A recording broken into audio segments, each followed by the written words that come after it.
Hi everyone, this is Aaron for Zollotech, and I'm going to show you what it was like for me to unbox Glass. This is the Google Glasses. For those of you that aren't familiar, I picked those up and I made a video about that, and when you arrive there, they don't give you a chance to film unboxing it or anything like that. So this is what I received. You actually get brought before a table where you can select a color. I actually selected it ahead of time, but they give you a chance to switch, and then they hand you this bag. And this bag has glass and a couple accessories, and I thought I'd show you exactly what it looks like. Now, I've repackaged this along with the accessories to give you an idea of exactly what it's like to unbox Glass. So you can see we have the two boxes here. They both say Glass on them. We'll get to those in a moment. And you can see this says Glass. And if I pull the top off here, and actually let me show you the box. It's really nice. And this is Explorer Edition Shale. You can see there. A box. I mean, it's just a box, but it's a very nice box. And this is a bit pricey. The Explorer Edition comes in at $1,500, so very, very pricey. And underneath here you can see it's got some instructions. Let's get started. Tells you how to turn it on, how to adjust it. And they actually walked me through that in New York City at the Google place that I picked this up at, or the loft that I picked this up at. Now I did rip this paper, but it's attached here with glue. And you can see this is just how Glass sits in the box. It's pretty nice. And you can see it says listen, on, off, touch, capture, see. We pull Glass out of here. We'll move it aside. And actually I'll set it over here to keep it safe out of the way. And we pull this off. And what you'll see underneath here is this is actually a Japanese microfiber pouch that they use for storing it. And this is just a little pamphlet that shows you how to use the drawstring on it and tells you a little bit about it. And it's really nice.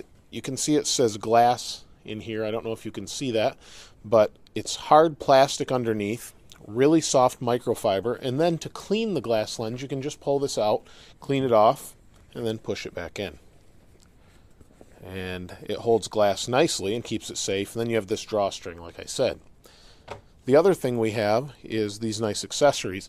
And these accessories are really thought out well, as goofy as that may sound. I'll show you that in a moment. What we have here is a little booklet. And inside this booklet are a couple extra nose pads for the glasses. And then it's got some questions and answers. And then it's talking about Google Glass there. Now you can see here's a USB cable. It's a little bit different, and you can see it's black and white, just like the power adapter's black and white. And as goofy as it may sound, it's really thoughtful in that they made it so you put white on top and black on the bottom. They match. It's just an easy way to figure out which way it goes. And then this plugs into the bottom of Glass and actually holds it up. You can see it sideways there. Now, along with these different accessories in the box, you get extra accessories, and you may or may not be familiar with them. I posted some pictures on Instagram using them. You have clear glasses, which I actually haven't even opened. Let me open these up now, I guess. I have not even opened these up, and then you get sunglasses as well. If I pop this out of the box here, you can see you open it up, and it comes in another microfiber case and clear glasses. And on the back they say XE for Explorer Edition. Now I don't know what you would really use the clear glasses for. I guess you could use them as safety glasses or something along those lines.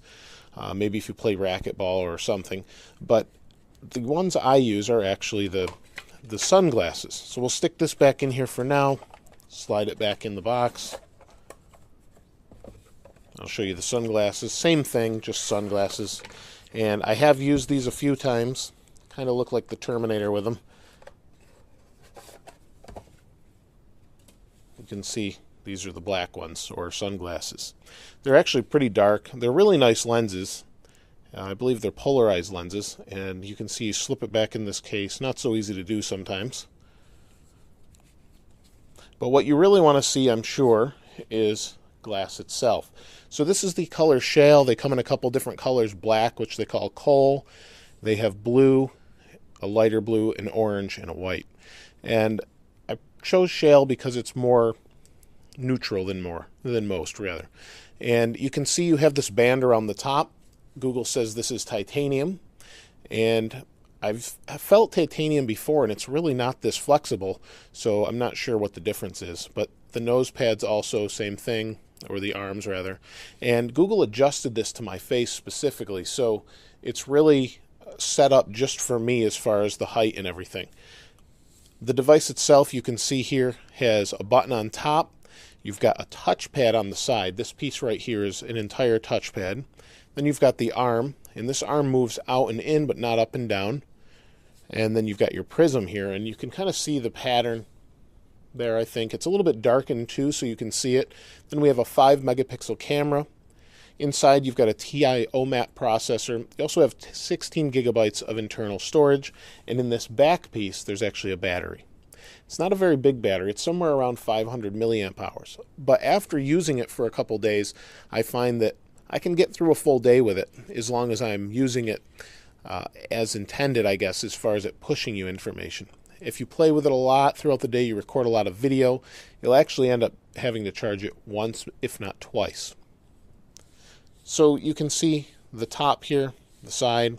On the bottom, we have our USB plug. And like I mentioned, this is shaped a little bit differently. So if you plug it in here, it actually balances.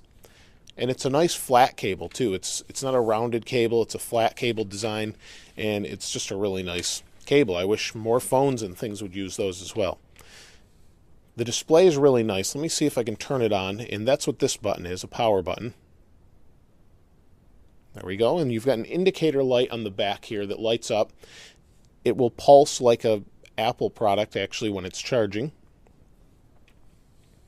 And it's turning on. It takes a minute to boot, and it has different antennas in it. It has Wi-Fi and Bluetooth, but no 3G antenna.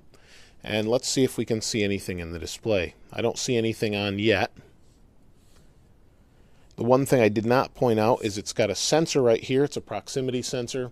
It actually knows when it's on your face, and when you take them off, it shuts off. When you put it back on, it turns back on. So I can show you these. I actually had to turn off the head detection that I talked about here. It actually doesn't work unless it's on your head. It kind of knows the distance from it and everything. Now there's a couple different gestures you need to know on the side. Forward, back, pretty obvious. It slides the screen left to right, and I'll show that in a different video and show you exactly what you see. And then you tap it. So you tap it to turn it on. Let's see if you can see this illuminate. Oh, actually it's lit up right now. If I tap it again, you can see right there. It came on. I can swipe back and forth. You can see the picture change, and if I want to go off, I swipe down. So you get the idea of how it works, and it's pretty simple as far as that goes, but over time it starts to learn. One thing I forgot to point out is this piece right here. This is a bone conducting speaker, and you can hear it, and you may have heard some of those dings as it's turning on and off and things.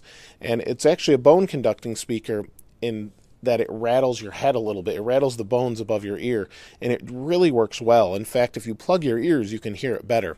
I have a friend that actually can't hear out of his right ear due to some damage with his eardrum. However, he was able to hear this just fine. So that was pretty neat. It actually gave him some hearing in his ear that he couldn't hear out of before. So that could be really neat for someone that has hearing issues in that ear as well.